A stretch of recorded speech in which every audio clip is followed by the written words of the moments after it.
Hi guys! Isang masarap na kainan na naman ang ating pupuntahan for today. So, saan pa ba to? Dito lang siya sa SNR sa may Walter Mart, Tanawan. Yes guys, meron po dito SNR. So, kapag napadpan kayo dito, tayo nyo na rin to. And yes, first time ko talagang kakain sa branch na to.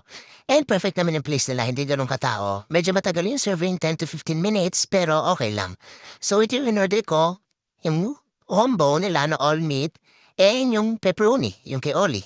Plus yung kanilang pasta na all meat din, yes, napaka-perfect niyan guys, 270 pesos yon.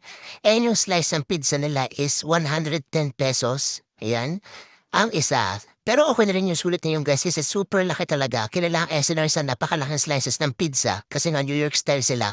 So syempre, tikiman time. Ako talaga, may talaga akong mulagay ng hot sauce sa pizza. Perfect yun, favorite ko yun. Plus, ito ang all meat na pasta nila, tinigman din natin yan. Medyo maasim, pero